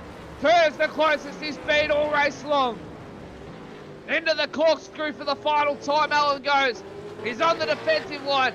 Turner all over the back bumper of Allen now. Into 10 they come. Defensive. Turner around the outside. Tries the over-under. Here he goes. Allen plays defensive. Turner goes for the sweep. Can he get the run? Big slide. Big slide by Turner, and that allows Allen to walk away with the win. Troy Allen, your race 2 winner. That was and all. There's still the big battle pack. There's that battle pack from 7th to 13th that's still going on. There they are right now. Let's bring these guys to the line. So Zink's going to go 5th. Clark will go 6th, but now Gaffer's holding off Martin. And then Schultz, Vella, and then Schuler and Ben as they come across the line. So in the end, Turner 2nd, Tanek 3rd, Davis, Zink, Clark, Gaffer, Martin, Vella got by Schultz on the last lap, and Schultz got by Schuler. Bain goes 12th, Clive 13th, Mulford and Smith the 15th. So a shocker for Smith in the end because he was going for a top 10 and he ended up 15th after that mistake. But take your hat off to these two at the front of the field. Matt Davis, Troy Allen, I mean, what about that? Mark Turner, had it been for a much cleaner exit out of 11, he might have got that. He just got that. It was an amazing run on the final lap there by Turner, the closest he's ever been all race since Troy Allen went around him. So amazing fight back from him. He stayed in it.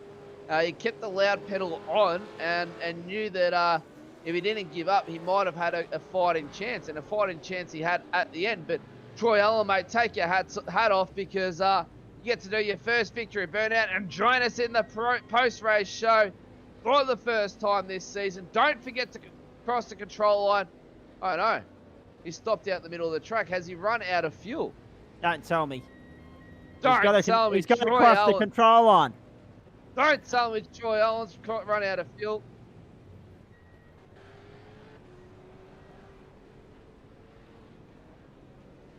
Copy that. So, Allen, Turner, Tanek, Davis, Zink, Kyle Zink, the top 5 there in all of that as we watch the burnout.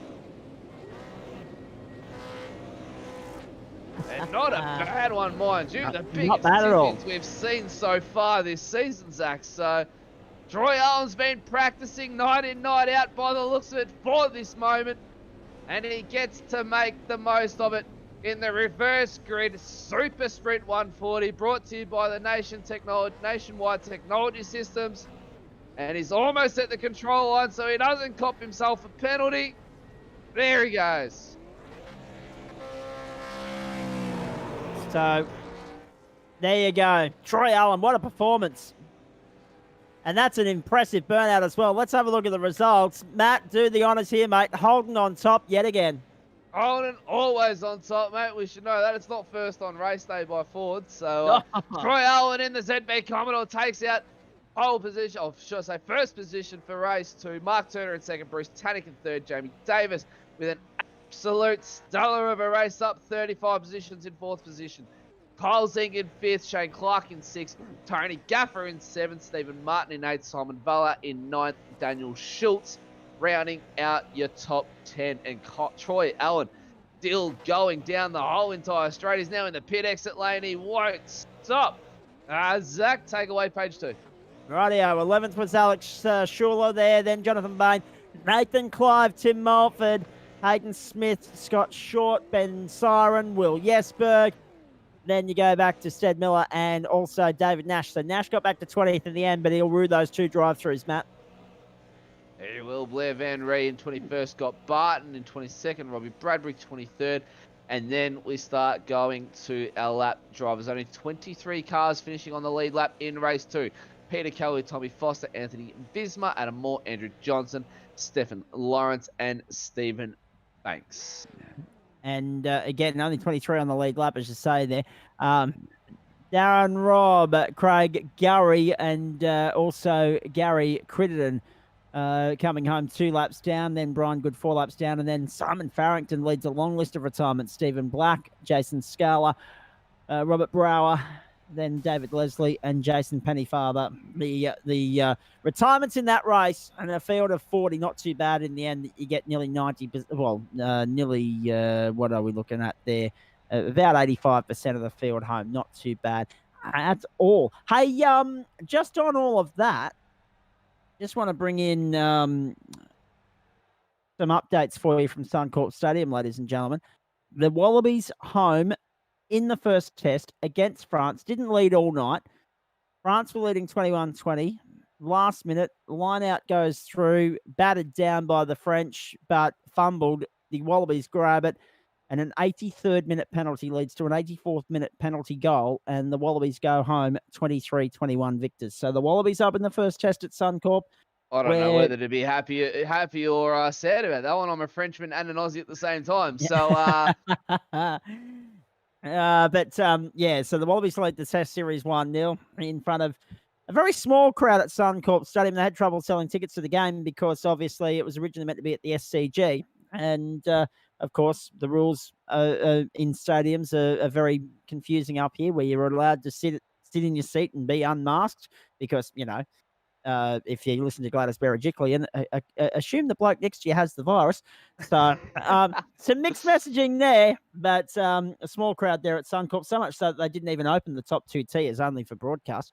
But all the spectators were sitting on the bottom tier of Suncorp there. But the Wallabies up by 2 in the first test, and that is good news. Let's step into the post-race show, shall we, Matt Davis? Shall we, mate? And before we do interview our drivers, mate, drive of the night by you over the 2 races, a pick of that one. And look, to be honest, hard to go past Jamie Davis. He gained 35 positions. So, I mean, he started 39th. So, what's that, second in race 1, was it? Second in race 1. Or third, somewhere around there. Second. And then gains 35 positions after starting 39th and comes through and claims 4th position. So, 2 top 5 finishes. That might well make him round winner tonight. I reckon it might be. And then confirmation in our earpiece, just as I say it. Round winner Jamie Davis. There we go. And what a performance. Third in race 1, second on the grid, 4th in that race. I mean, that was just a phenomenal drive all through the field. The seas parted in some respects, and then it was hard work in others. But I mean, you've got to be in it to win it. Unfortunately, it wasn't to be David Nash's night. Jamie Davis comes through, wins the round. Fantastic. Yes. Yeah. And mate, thoughts on tonight's racing before we do interview our drivers? Oh, simply phenomenal. I mean, what's not to like about sunset in California for starters? Being close to 9 o'clock at night, and look at that, still semblance of daylight for one. Two, all Wouldn't you class Queenslanders from love that? our Queenslanders would still love analog television, mate. That's just that's Queensland for you. Dial up internet and a few other things. However, yeah. Apparently, there's digital television up here. Who'd have thunk it?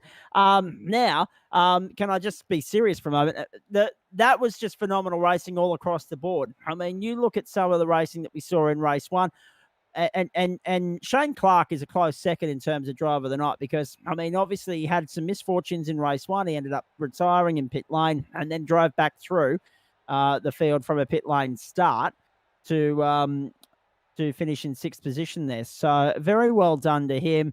Well done to all and sundry for getting through that lap one contretemps as well. And the fact that we had 30 on the lead lap after race one, and I think it was 23 on the lead lap after race two.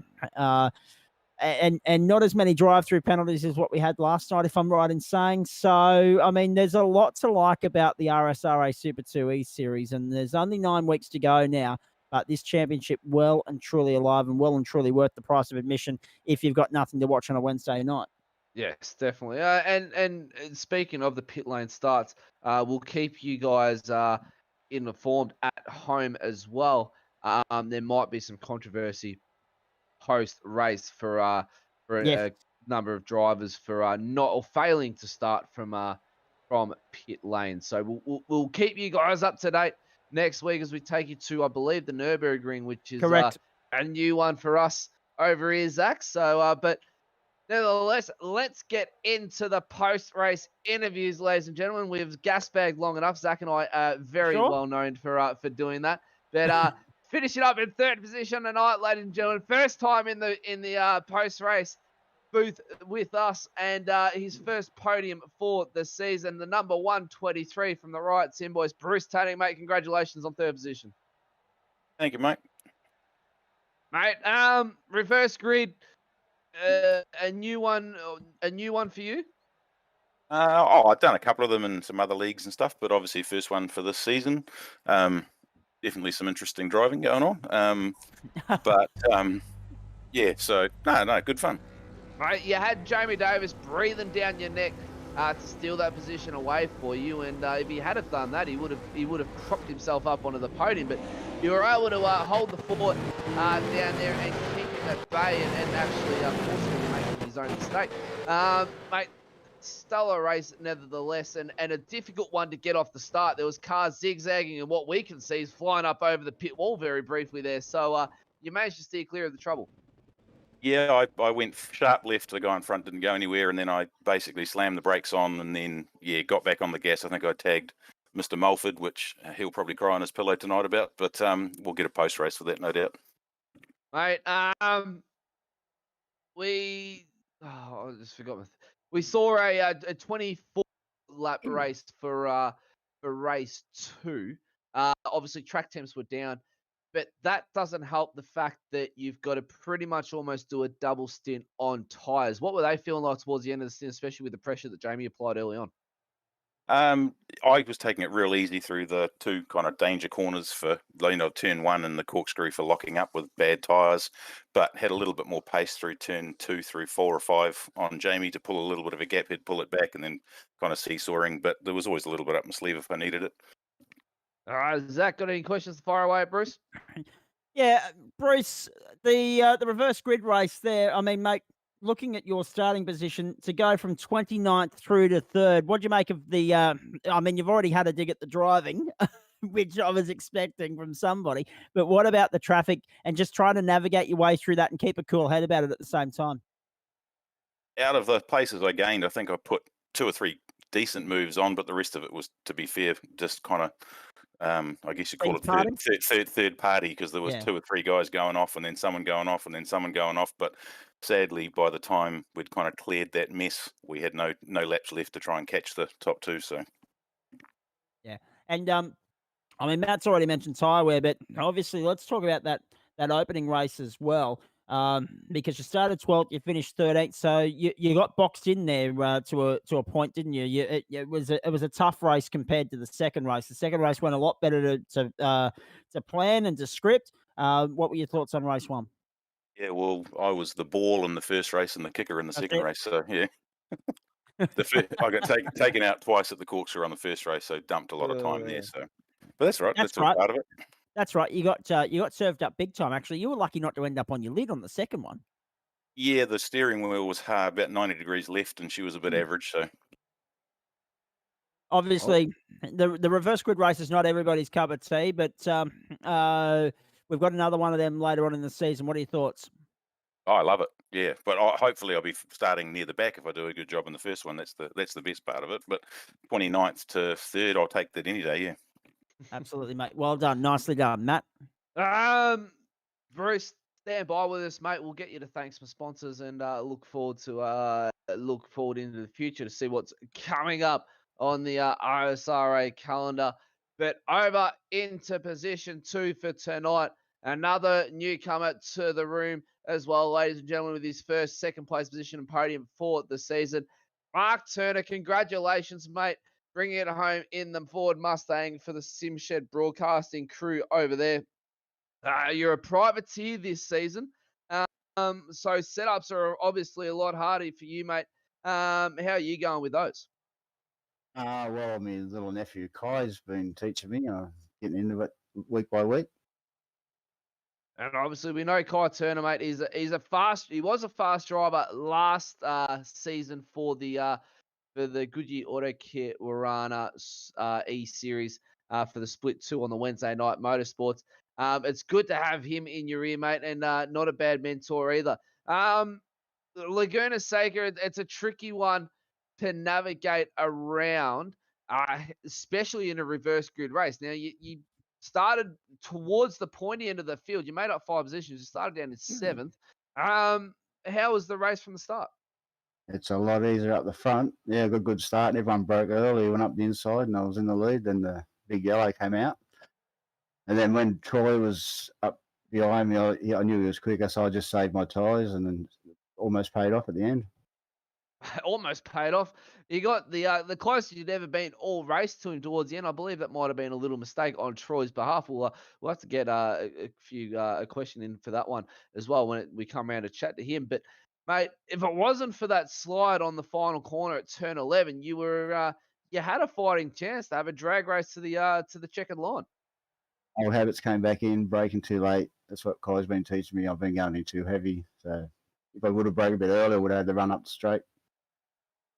Right, it's always something to take away. There is always something to take away week in, week out for the season. Zach, mate, get you to fire away some questions to Mark, and we'll shoot over to Troy Owen for some.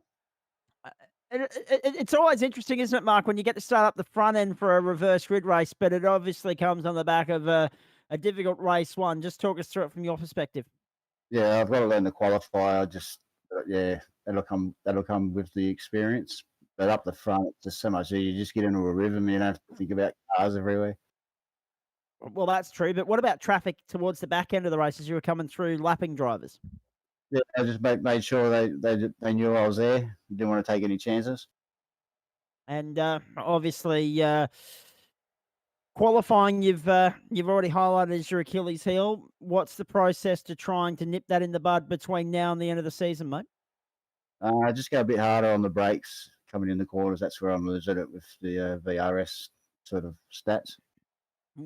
One thing on that though, with regards to the qualifying session, a lot of traffic out there, especially on a short circuit like Laguna Seca. So when we get to a couple of the longer circuits, it might be something that works in your favour, having a little bit more room to play with, a little bit of clearer real estate, if you like.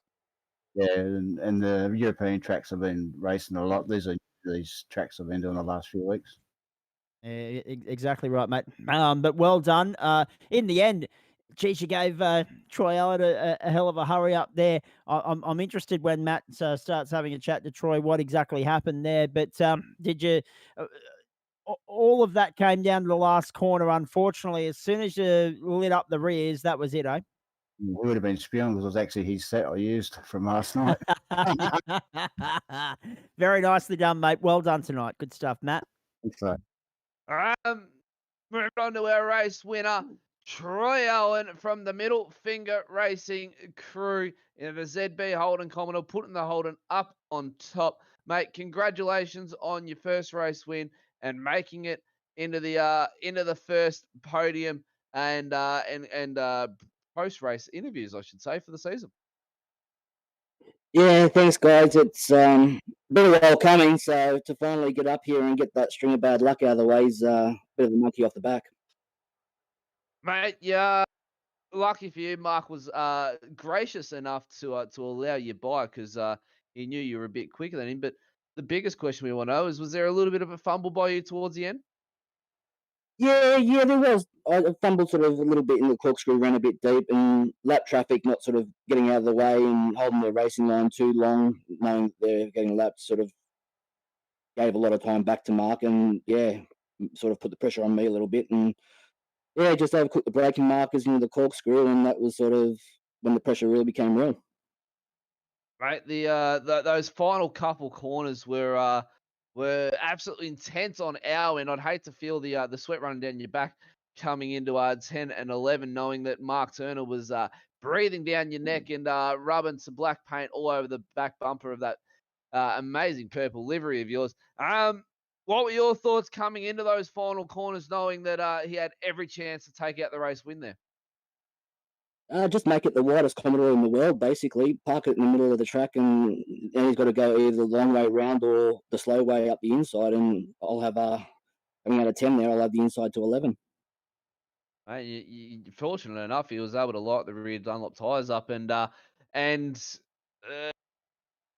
jeopardise his chance of giving you the old quarter mile drag race to the finish line. Laguna Seca, it's a fan for many. It's not much of a fan for some. Give us your thoughts around this track, especially on a cool track temp. Okay, to be brutally honest, I absolutely despise this place. Well, it doesn't show it. Yeah, it's definitely one of my least. I think I've only done a handful of laps since I've been on iRacing, period. And I think I did the most laps in practice coming up to this round that I've done probably the entire time around this place. I just could never get to grip with it. Yeah, I just never was comfortable here. Well, it might be another one of you. It might be your new favourite, mate, because you've taken out the race 2 victory tonight. So a huge congratulations on that. I'll get Zach to fire a few away at you before we look over to some unofficial results and points and bring Jamie Davis in. Indeed. Hey, 36 minutes 9 seconds was the race one. The race 2 time 21:10 race 1. So I mean, we had 6 less laps of racing than what we had last night, and we did it in 10 minutes. Well, about 10 minutes quicker, if you don't mind me saying so, ladies and gentlemen. So keep an eye out on that. These guys are coming hard. But in saying all of that, let's go to Troy Allen. Troy, just talk us through the frustrations of race 1, mate, because by G, race 2 certainly made up for that. Yeah, race 1. We all started qualifying really. Just I think probably one of the last flying laps I was on, I was up by 6 or 7 tenths coming into turn 10 and just got impeded and blocked there, and so I lost that, and that was the end of that. So I started where I did, and yeah, just you put it into the gravel, the rears in the gravel, coming into the corkscrews, locked it, slid it, made contact with Bruce, and yeah, I got a drive through for that. So that sort of put the end of that, and just car was just no good after that. Indeed, and just talk us through what that means now that you've been able to snag a race win, mate. What sort of a confidence booster is that going forward for the rest of the season?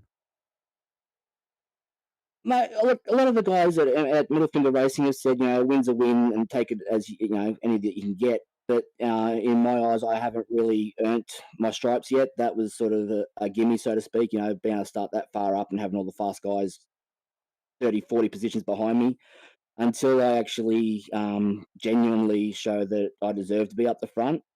It's still a work in progress. Indeed. Now you mentioned that the issue started in qualifying, but still, a top 10 in a field of this caliber, mate. That's nothing to turn your nose up at. No, it's not. It's not, and I'm getting there. I mean, I started P4 at Watkins Glen last week, so the pace is starting to come. That's for sure. What are your thoughts on Nürburgring next week, mate? That's the first of the European rounds of the season. I haven't actually done a lap at that track since, well, probably my first 6 months on iRacing in the supercar, to be honest. So that was back in the VF days. So I'll be keen to get stuck into it, but unfortunately I've got to shoot off to Adelaide tomorrow morning, so I won't be home for a couple of days. So yeah. Indeed. Well done, mate. Nice performance. We'll get Matt Davis in here now to chat to our round winner for the night, and then we'll have a look at championship points and then get everyone's thoughts on Hockenheim, because I've already jumped the gun there having a chat to Troy about that, but we'll get everyone else's thoughts. Sorry, Nürburgring, my apologies. We'll get everyone else's thoughts on Nürburgring in just a few moments. Matt, it's yours. We're 10 past 10 for those of you just tuning in on a big night of sport, and this is just the start of it. It is just the start, and we'll try and get it wrapped up before 10:30. We do love wrapping up in the overtime, especially with you in the booth, Zach. We know how much you love to have a chat and run it over overtime. JP doesn't love you for it, but I mean, I think that's just going to be the run of the mill for the rest of the season, because the races are the same length, and the overtime's going to be there. But ladies and gentlemen, your round winner for tonight, the overall round winner. An amazing drive, though, as it was. Started 39th position, finished second position in the first race. So started 39th, made his way up to fourth position. So if you do the maths quickly in your heads, that's 35 positions all for tonight. The Red Seas parted for Jamie Davis tonight in the Super Sprint reverse grid, and he's managed to prop himself up with the round win. Jamie Davis, mate, congratulations. Thank you very much, boys. Mate, you post-race interview for race one in the short 10-minute spurt that we had there, you said that you weren't too great with reverse grids, and your goal was to just at least finish the race. But you've done more than that, mate. You've absolutely obliterated it. Yeah, no, I normally don't have luck in these races, but tonight just seemed to be my night. Mate, you can count your lucky stars as you go to bed tonight. That's for sure. Hopefully, this is the start to something good. Maybe we can see another spectacular performance by you coming into the second super sprint round coming up towards the end of the season. Yeah, I'll keep my fingers crossed, but yeah, racing, anything can happen. Zach, don't have too much. We sort of spoke with Jamie in the first race. I mean, race two sort of pretty much the same for you, was it, Jamie? Just nice, cool, calm, and collected and relaxed. Yeah, just tried to just watch out for any carnage and stuff, and then once I was able to get a bit of free space, I realised quite quickly that I burnt up my tyres to get through the field, so I didn't have really anything to fight with. Well, Zach, we'd sit down and talk a little bit longer, but as you can see on your screen, ladies and gentlemen, California is going into darkness very quickly. It's starting to look like Queensland. And what a lovely little sight that is, because it's 9:08 server time, ladies and gentlemen. So for our Queensland audience, just have a look at that and look at how beautiful that late evening sunset is. And for Christ's sake, join us in the 21st century. Troy Allen from Mark Turner and Bruce Chanak in that second race. Jamie Davis, the round win. Jamie, given that Nashi didn't have the best second race there, that's a big leg up as far as points are concerned in this title fight. Oh, it definitely it surely helps, but not to get carried away or anything. The next round, it could be my turn to have a bad race, and then it's all square. And how critical is that? Because Matt Davis and I were talking about the importance of doing what you can to just survive in these reverse grid race scenarios and these rounds, these two of them that we have. But given that there's no margin for error across the course of the season, mate, how much pressure does that put on you guys week to week? You got to turn up, you got to net championship points. If you lose out a round, or you have a retirement, or you can't be here, it's pretty much curtains, isn't it? And that's it. That's all it takes is one race, one real bad race, and then you just got Everest to climb to try and get back in it. Indeed you do, mate. Hey, nicely done tonight. What's your plan of attack for the next week as you lead up to the Nürburgring? Personally buy the track and then get Well, on that's a good track. idea. Yeah. Absolutely. No, well done, mate. Nicely done. Matt Davis, I'll throw back to you as we have a look at the championship points now. Championship points, and it's going to be an interesting one. We had Jamie Davis still the race win. David Nash didn't get the greatest race, so we'll see what that's going to throw up unofficially for you, ladies and gentlemen, before we get some post-race penalties throughout the week. So if JP's got them, which he does, and Jamie Davis goes to the top of the boards now with There you go. 444 points. So new championship leader, David Nash in second position, Hayden Smith in third. He holds the fort down there in third. Benjamin Siren in fourth. Jonathan Bain in fifth. Simon Valor in sixth. Stephen Martin in seventh. Adam Moore in eighth. Shane Clark in ninth. And Tony Gaffer, the commentator's curse, unfortunately tonight got him a doozy, but he was able to make his way up 7 positions from 14th. He was able to finish inside the top 10.